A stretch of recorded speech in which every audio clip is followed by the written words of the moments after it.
Hi, my name is Brian Brooks, and I'm conducting this interview as part of Evan Brooks' Eagle Scout project for the Boy Scouts of America. Today is Sunday, February 12th, and we're here with Dick Holliday in Orange, California. I'm also joined by Evan Brooks, camera operator Garrett Marin, sound technician Brian Brooks, and we're going to start our interview now. Well, first, Mr. Holliday, thank you for doing this for us. We wanted to let's have you start off by just telling us where you were born and your birth date and where you were born. Well, I was born in Los Angeles on August 28th, 1934. I can't really justify that because I don't remember it, Okay. but that's my birth date. All right, great. We're here specifically talking about your military career. Why don't you tell us what branch of the military you were in and what rank you were when you left the military, and then we'll start at the beginning again. I enlisted in the Marine Corps in May of 1953 as a private, and I served 3 years on active duty.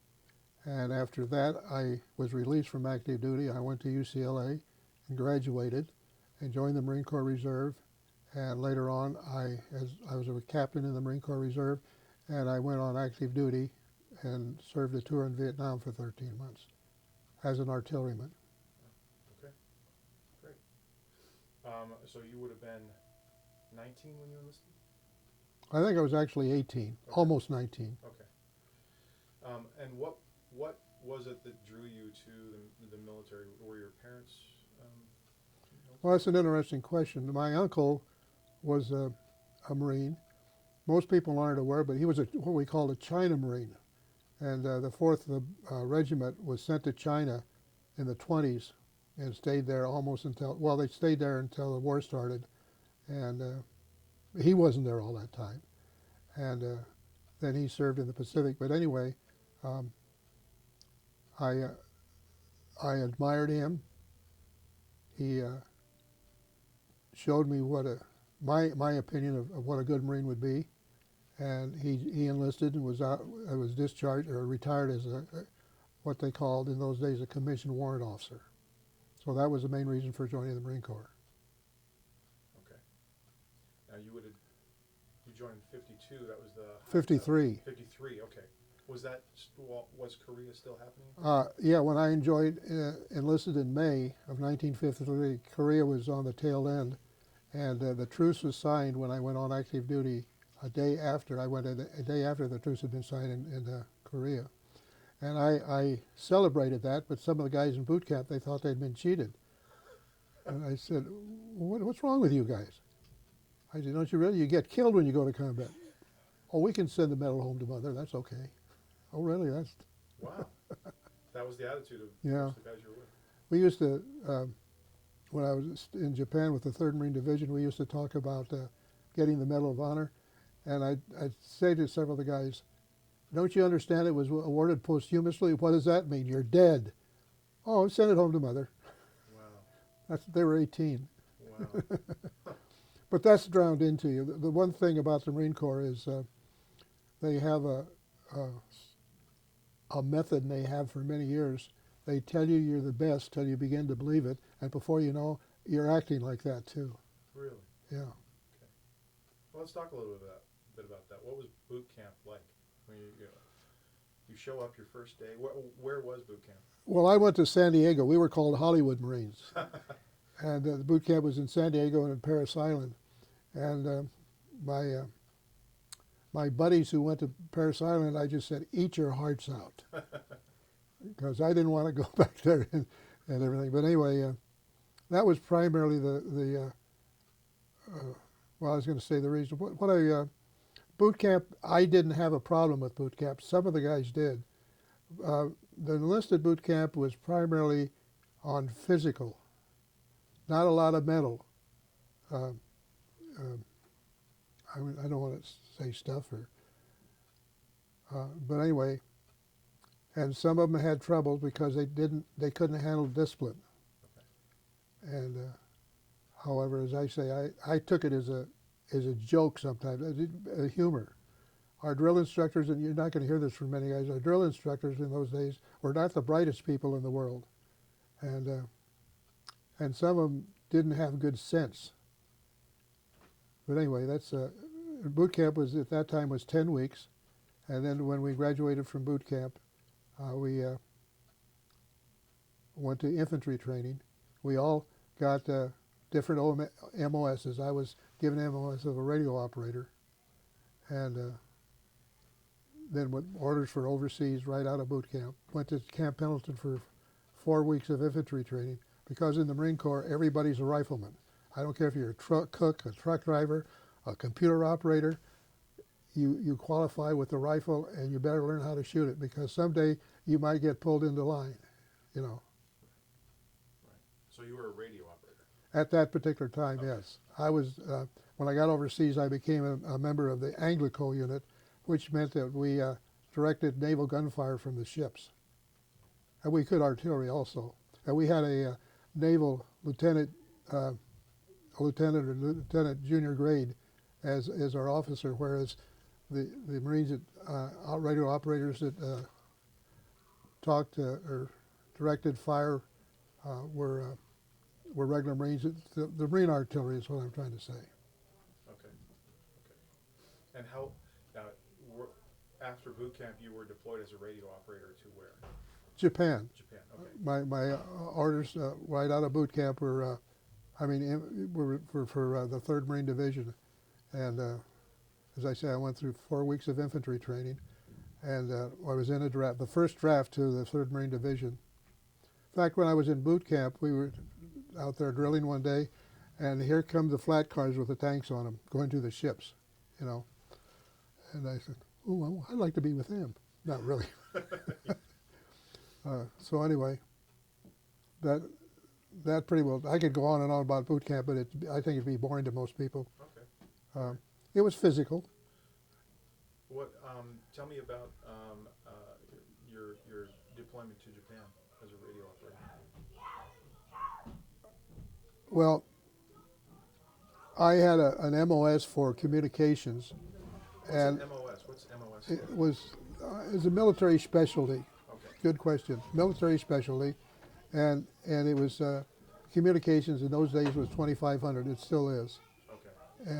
And I got over there, and they said, you want to be a radio operator or a wireman? And I looked at a heavy wire, and I looked at it, I want to be a radio operator. And so I was, and that I think pretty well took care of that. Okay. Okay.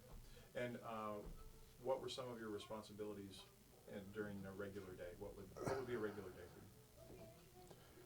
for you? Field days, we called it troop and stomp, drilling with the rifle, practicing our forward observation techniques, and there's a method, a protocol for calling in what we call in artillery fire, naval gunfire, Okay. and we had to learn a few things about talking to Navy rather than Marine Corps artillery. However, the Marine Corps is part of the Navy Department, and most of our vernacular is Navy. We, for example, the wall there is the bulkhead, the floor is the deck, and the bathroom is the head. And the Navy, that's what the Navy's. If I'm in an Army base and I say, where's the head? They, huh? So Marines learned Navy Yeah. slang. Okay. All right. How did you adapt to military life? What was I didn't really have a problem with it. It's just a matter, if you do what you're told, they'll leave you alone. And as far as physical punishment is concerned in boot camp, the drill instructors weren't supposed to touch us, but sometimes they did. And I saw they picked on the little guys. In fact, one morning I was standing out after morning chow, and the drill instructor comes up to me and says, Holliday, yes, sir. It's yes, sir to everybody, whatever, when you're in boot camp. Do you think you could beat everybody up in this platoon? Oh, yes, sir. I said, this is a guy nuts, to myself. And so I lasted from 5:30 in the morning until 1 o'clock that afternoon on Saturday because my folks were coming to visit me, and the drone says, "If you're a mama's boy, you're no longer squad leader of mine." I said, "Okay, I don't care." Anyway, So you did were your entire 3 years in Japan? no, we served 13 months Okay. and overseas, and then I came back and I was stationed the rest of the time at 29 Palms Okay. down in the desert. And I was with I was a radio operator then. I was with an organization called the we call them the Long Toms, or the 155 Guns, and their method of moving the guns was with a Caterpillar. They were too heavy for a truck to haul, and so we were the 2nd 155 Gun Battalion.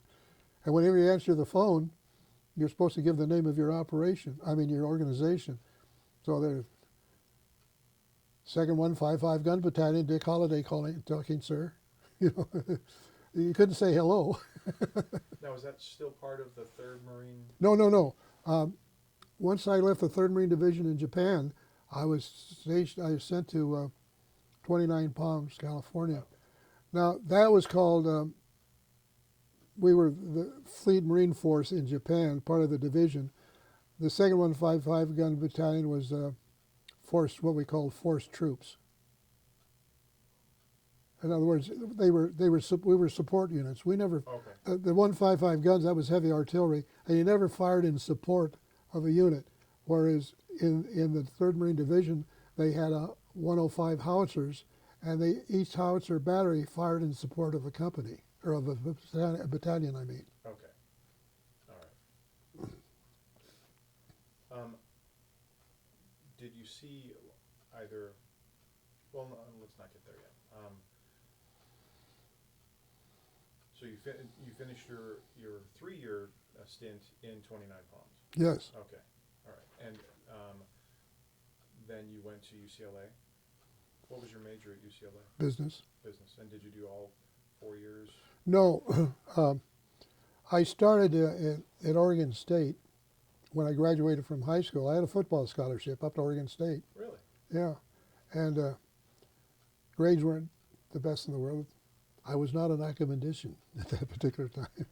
And so I figured that maybe if I dropped out of school and went in the service, and there was a GI Bill, and that I had a feeling that or the thought that even though my parents might be able to afford to send me to college, I wanted to do it on my own.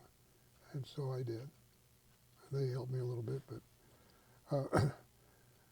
I want to go back for a moment why I joined the Marine Corps. Yeah. A lot of people said, "Why did you do that?" Well, I consider myself a patriot.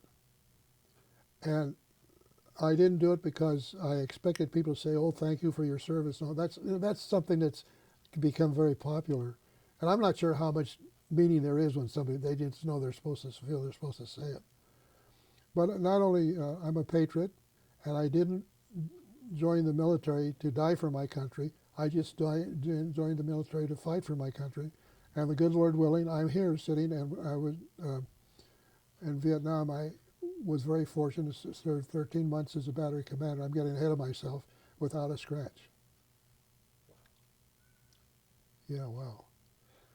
And once we get into that, I'll Okay. give you some of my thoughts of how I survived. Well, let's go back to that, because you said you went to college first and then you joined the military to serve your country.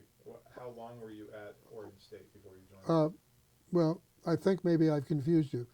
I joined the military in 1953, and I went to boot camp, and I served for 3 years.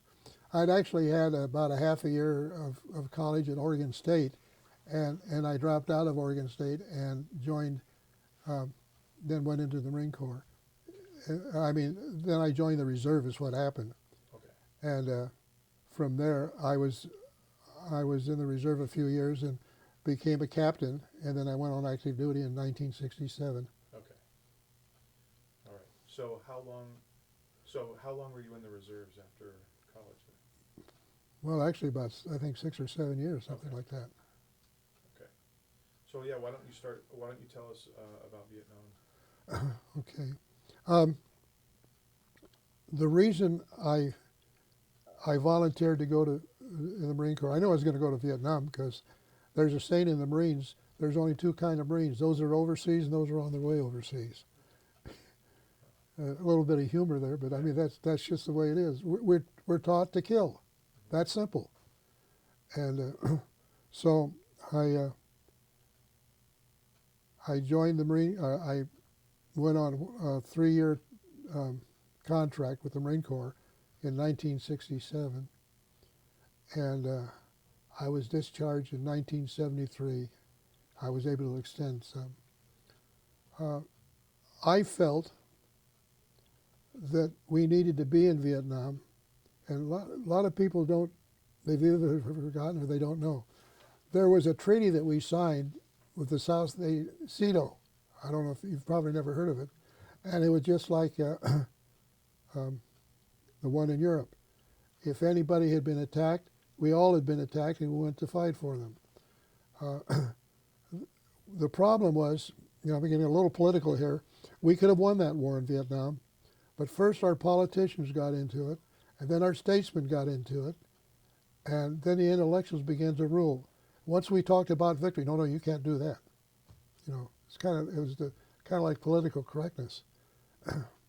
And I'm not a hero, but I would have been the first one aboard ship to go invade Hanoi if we had been given the nod,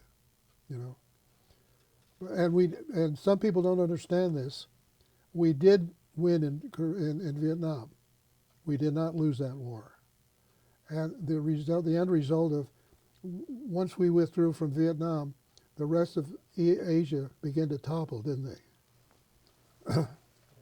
So anyway, Okay. I'm sorry I ran out of. No, you're doing fine. Well, Let's go back to when you went back into active duty. You would have been, I was a captain at the time. because you had your degree. Well, you needed to, most times, excuse me, you need to have gone to college in order to be commissioned. Now, there were some exceptions to that, but the way I took it was, the route I took was I had to have a college degree. Now, when I went back to college, it wasn't with the idea of going back into the Marine Corps, because I knew that if I wanted to get a decent employment, I had to have a college education. And but then anyway, when I joined the reserve, and then I applied for a commission as a second lieutenant, and that was awarded to me. And then after 6 or 7 years in Vietnam, began to heat up. In fact, by the time I got over there were about 500,000 troops in Vietnam. It was an all-out war. You want me to tell about some of my experiences in Vietnam? Please. Is it? Well, I'll start when I first got over there, landed in Vietnam. I was on I think it was DC-6, there were 175 of us in there. And when you've all flown, and when you go into the airport, it's a nice, easy. We were up here, I want to go back up. Where's my stomach? I lost it up here. And I got down, and as an officer, I was pretty much on my own to get the troops while they got them all together, and But I stood in the terminal waiting, and here's something I'll never forget. I thought I was on a movie set. I saw guys with pistols hanging down like a cowboy would, A C-130 came in, and a platoon of Marines got out of it. They had their helmets and packs on, and they had been in the mud. And then I see this one propeller or prop plane coming, and his wings are tilting back and forth. I said, "What's the matter with him?" He says, "He's telling you he's coming in for landing. His radio doesn't work." Oh, as I say, it was a movie set. And so I went over to the dispatcher, and I said, "I have to get to Dong Ha. When's the next plane out here?" He says, "Well, I think they're getting, the word we get, they're getting incoming at Quang Tri, where we're landing first." And that's where I was going to be eventually. And I go, okay. So I got on the plane, and we landed in Quang Tri, and I didn't see any evidence of incoming. I did see about 3 body bags with bodies in them. And I said, "Dick, training's over. This is the real thing. And so I went up to Dong Ha. I had to, the tradition is you meet the regimental commander as an officer, and then I went back down to Quang Tri the next day. From there, I went over to, they sent me over to Qua Viet as an operations officer. We had an artillery unit at headquarters there, and we were supporting the 3rd Marine Regiment. And Qua Viet is a beautiful place. Well, the first time I got there, I said, you know, to myself, I wish this were the United States because this would be beautiful real estate. Nice sandy beach, thin trees up there. And then when we went up the Qua Viet River, you could see where the French planters had their homes and the tiled steps down into the water when they had their yachts or whatever it was. So I stayed in Quang Tri for about a month and a half or something like that. Then they sent me up to Qua Viet. And so I get on a Mike boat. I'm all, pretty much a Mike boat is a landing craft designed to carry vehicles. And it's probably about 30 feet long, 30 or 40 feet long. And I was going down the Qua Viet River back to the coast there where the 3rd Marine Regiment was. And I'll never forget, I looked over the side, here were some planes dropping napalm. Now I wasn't in any danger at all. Then over the right, I could see some mortars going off. You know, and we finally get down to the Qua Viet area, and I get off, and somebody meets me, and we start. The one time when I went to, when I was in Qua Viet, it was time to go to the lunch or chow, and I was billeted in the buildings. We called them hooches. They were about 4 feet off the ground because of flooding and everything, and they had a tin roof. And so I went down there to kind of clean up for lunch. And I had my helmet on my rack, which was a cot, and my flak jacket was, you could stand it up in those days, and I had it standing by my rack, and I was doing something. All of a sudden, I heard, "Whoom!" Something just told me, don't pick up your helmet, don't pick up your flak jacket, just get out of there. And now, you talk about divine interference. There was a bunker somebody had built out there just on the other side, outside the hooch, that had sandbags on it, and it had some air matting, what do you call air matting, that they use for runways. And I got in there, and another kid got in there, and we had a Vietnamese, Arvin, 2nd lieutenant. And that stuff was coming in so close, I was choking on the cordite. And it was 152 millimeter guns that they were shooting at us. And I didn't get a scratch.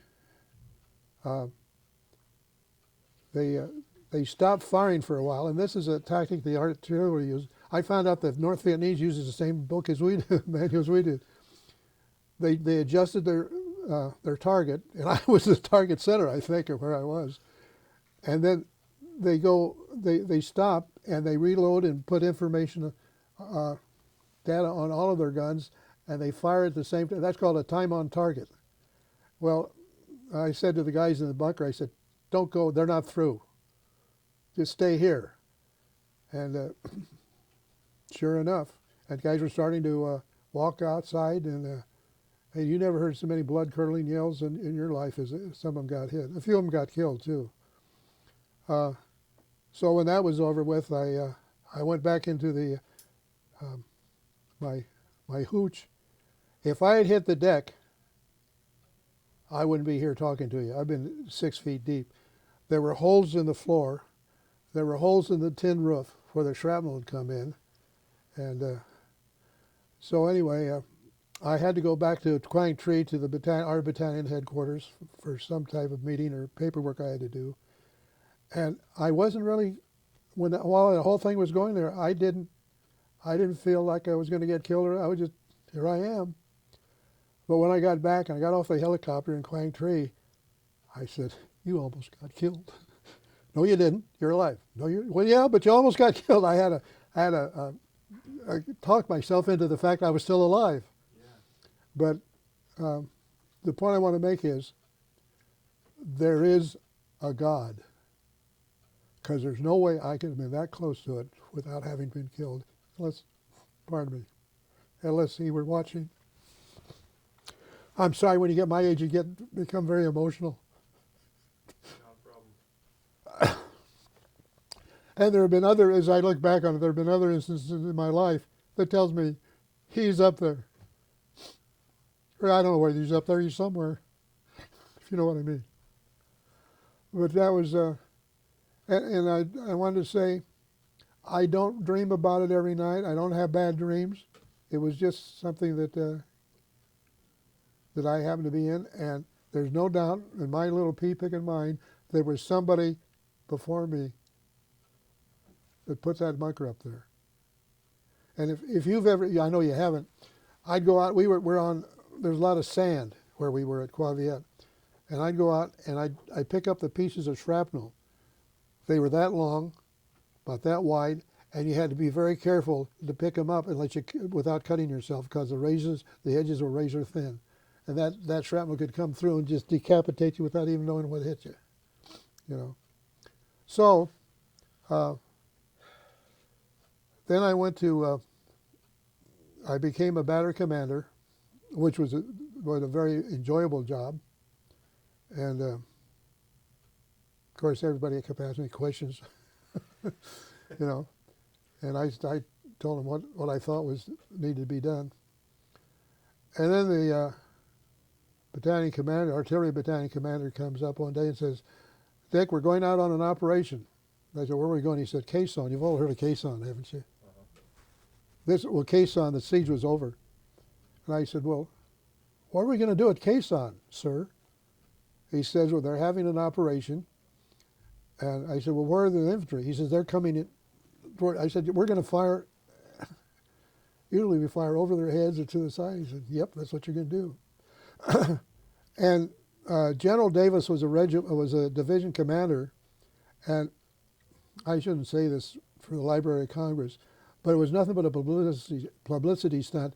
He just wanted everybody to know we could go anywhere we wanted to. Well, I never figured you had to prove that to anybody, because I'm going to digress a bit. As Marines, we never talked about being patriotic or anything like that, because a couple of times one of my men would come up and say, "Why am I here, Captain?" I said, "You're in the Marine Corps, aren't you?" "Yes, sir." "Did anybody force you to?" "No, sir." I said, "We're professionals. We go wherever we're told, whether it's patriotic or not.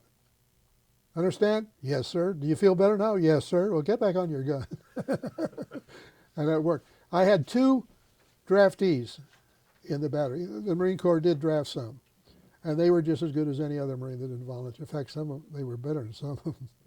But anyway, and so I was a battery commander for about 7 or 8 months, and then they sent me to regiment where I became the liaison, the artillery liaison, and we coordinated fires, the artillery fires, and then I would coordinate with the air officer who would he was a pilot, would coordinate with the airplanes and things like that. And it was my job to brief the colonel in the morning, the regimental commander in the morning, and it was how many rounds had been fired and how many casualties we thought and everything like that.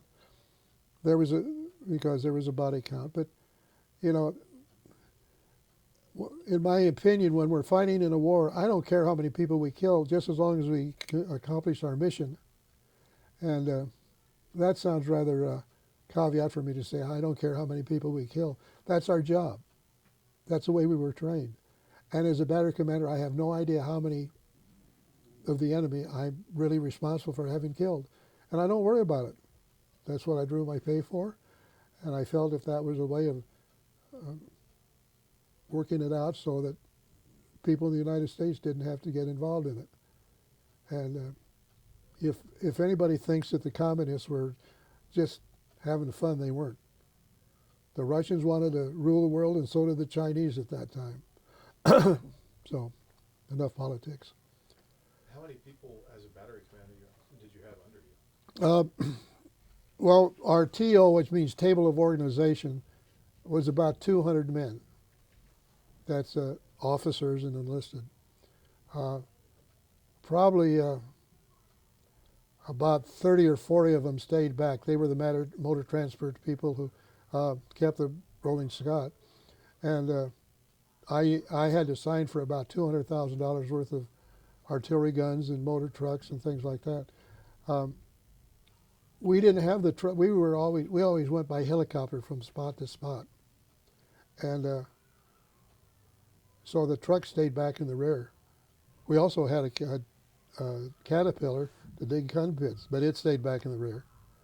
And anyway, that's about, so that was 20 from 200, about 100, 180 up on the hill. Well, that would include the FO Fort Observer Party too. So, were there times when your responsibilities as a battery commander were to manage about 180 guys? Yeah. Okay. And manage them into battle, or? Well, okay, that's a good question. I'm not the only one that's doing it. I have an executive officer, and usually one or two other lieutenants on waiting for another assignment to go out as a forward observer.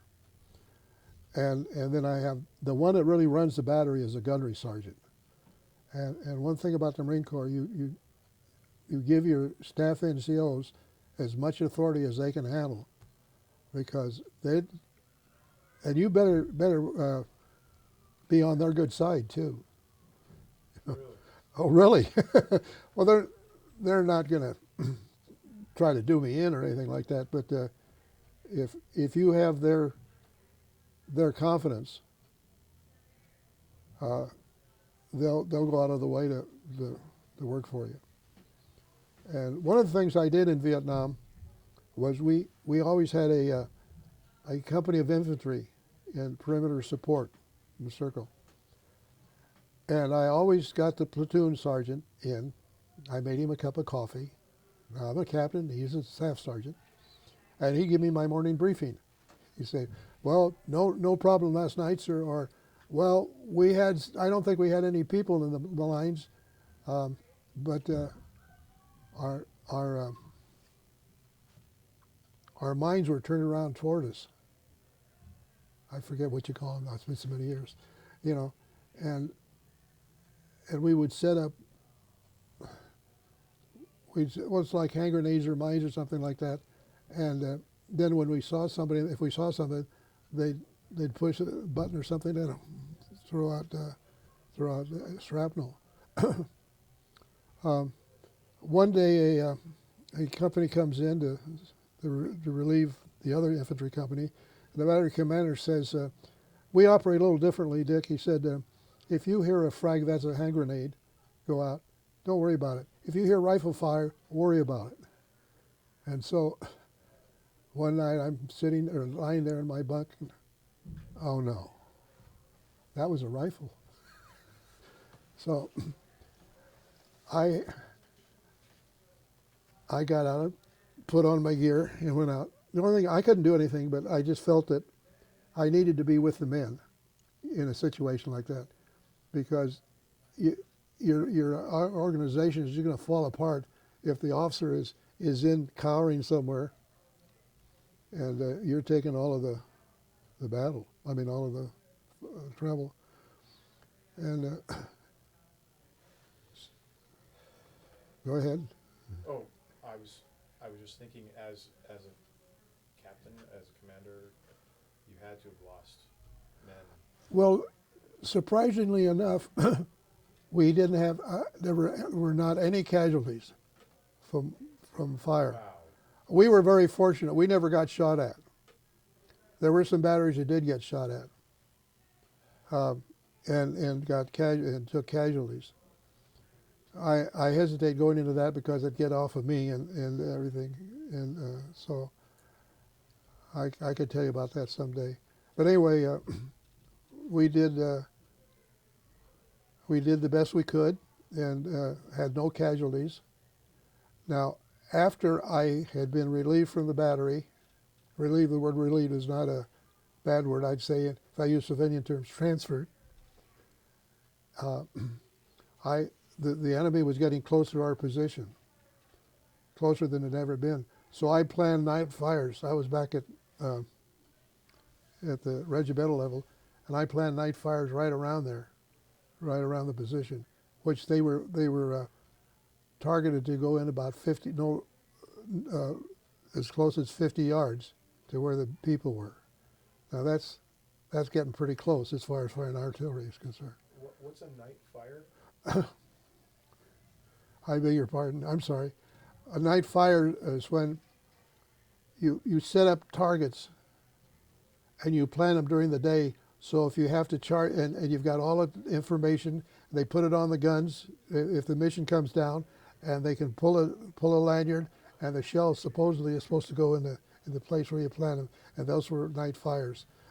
We'd do that for road intersections, suspected ambush sites, things like that. And sorry, I got you off the train of thought that you were telling the story of you were planning the night fire. Is that something? oh, well, around the battery that I had left, and anyway, one of the corpsmen that was in the battery when I was there was still there. They must have been hit because one of the bunkers they'd built was collapsed, and the corpsman performed a tracheotomy with a ballpoint pen. How about them apples, huh? Those they were Navy. They were good. They were good. That's impressive. Yeah. I've heard of that. Yeah. So I wasn't there to see it, but you couldn't believe it. That's amazing. And then I was, when my tour was over, I had orders for Quantico, Virginia. Now here's something that's kind of ironic, not kind of, it is ironic as far as I'm concerned.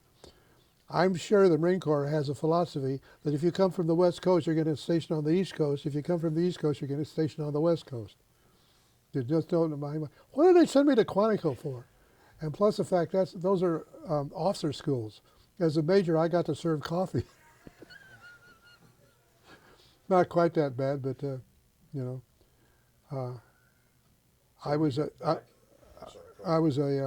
Quantico. I was a camp commander called a place called Camp Upshur, and it's out in the boondocks. That's out in the country, where the bush and everything. And there are Quonset huts up there, and they use it for when guest organization came, and the basic school. Basic school is where the lieutenants, they've been commissioned, now they're learning how to be lieutenants, and the school lasts about 6 months. And so I went out to Camp Upshur, and it was quite an interesting place. So you were there for 4 years? About 3.5 years. Listen to him. 3.5 years, and then I was discharged. I wanted to stay in, but there was no room for me left. The Marine Corps was cutting back on their officer strength, and we went from about 350,000 down to about 300,000, something like that. So when you got out, you were discharged, did you come back to California? No. To my wife's chagrin, I said, I want to stay back. I didn't lose anything in California. I wanted to stay in, and I couldn't, so I was, and I liked back east, the country there was, and I thought, why not stay here for a while? And so we did, and we stayed there back east. We moved from Virginia to Gaithersburg, Maryland, and I had a job with an insurance company, and then I came back to California. Okay. And I felt it was time. The kids were growing up, and it was time to move back, and where they could really know their relatives and their cousins and uncles and aunts. And my wife wanted to go home to. Well, so I did. Was it a tough transition? No, I'd been a civilian for many years. If I'd been like some of the guys that got out early, it would have probably been a very tough transition for them. I knew that I couldn't. But once I became a civilian again, I couldn't bark orders. I could, but they'd be looking. What are you doing? You nuts? What's going on? So anyway, and I look back on the experience that very few people have had, and it taught me to know the Lord, even though I knew the Lord, but not like I think I do now. Because I used to feel that everything, well, it's all okay, and I'd go to church every now and then, that type of thing. But there's such a thing as destiny, and I went to a Baptist church in Fresno, and I remember doing Bible study. The instructor asked us, how many believe that God talks to them? And everybody said yes except me. And I go, ooh, from the group. And I said, well, that's your problem, fellas. And God has never talked to me. He's shown me, he's done things by his actions. But he's never said, Dick, I don't think you ought to do that. And I don't know, maybe some people feel that, but that's their interpretation of their problem.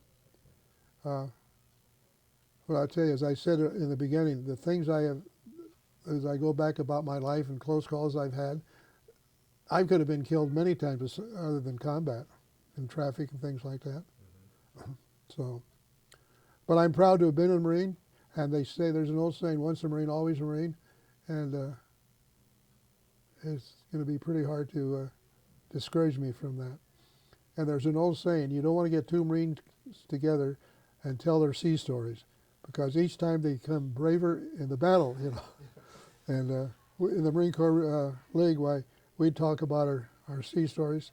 And now, you know, you hear them say, or hear people say, or veterans from the state, they didn't want to they didn't want to talk about it, because first they didn't want to think about it, and other people wouldn't believe them.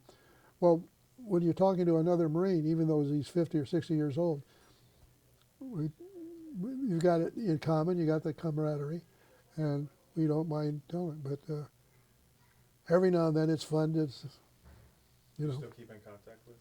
Not anymore. I joined the Marine Corps League, and I became the commandant, which is like the president of the organization, for a while. And then I was having trouble walking. I walked with a cane, and then I finally got to the point where I passed out and went to the hospital for a couple of days, and I'm trying to learn how to walk again. I hope I will be, but the nurses or the experts in the field say I can, and it's just it's learning how to walk. And by the way, is the camera still on? I won't say it then. No, I don't want to say that. It's nothing bad. I just want to bring it into the camera. I'll tell you later. But I think that's pretty much it. There's one story I could tell you. When I'd been commissioned, I was a second lieutenant, and I was in an artillery outfit out of Los Angeles. And we went to Coronado for amphibious training. Now, I'd gone up and down the nets many times, you know, on active duty. And I was a second lieutenant, and we'd gone out, they'd taken us out to the San Clemente Island for firing the naval guns. And we had to go back to the ships on the landing barges and climb the nets. And I was coming down with a little bit of a cold. And, well, I was the leader, so I had to, you know, I held one of those nets, and we were up the bow, which is the front end of the ship, and it's like, do they have oxygen up there? And so I held the net, kept it taut so the guys could up, then it's my turn and another Marine's turn, and I get up about halfway. I can't go any further. And the training that I'd had as an enlisted man, if you get hung up, lock in. So I just took my arms and locked into that net, and the Marine next to me said, "Lieutenant needs help." And so the chief threw over a bowl line, put it under my arms, and just yanked me up. Or I might be with the fishes now. But it's I could go on, but I think I'm beginning to bore people. I have one last question. Sure. I want to know if you still have the flak jacket that was standing there. Oh, no, no, no. Okay. I had to leave it. There's one thing I wanted to bring with me. Ever heard of a K-bar? It's a honey knife, what it looks like, and they're K-bar. And they're designed to sneak up on people. Well, I didn't use that in Vietnam. I used it to open the sea ration can boxes, you know, break the wire. And one time I was sitting there eating lunch with my sea rations, and here comes this, looked like a centipede, black and gold. You know, looked like areas of about an inch long. And you live a different life over there. So I'm chewing on something. I pull out my K-bar and go whack, and one end ran that way, the other end. I said, "Look at this, guys!" I don't know what happened. Where he went? Maybe he multiplied. Who knows? Well, I think that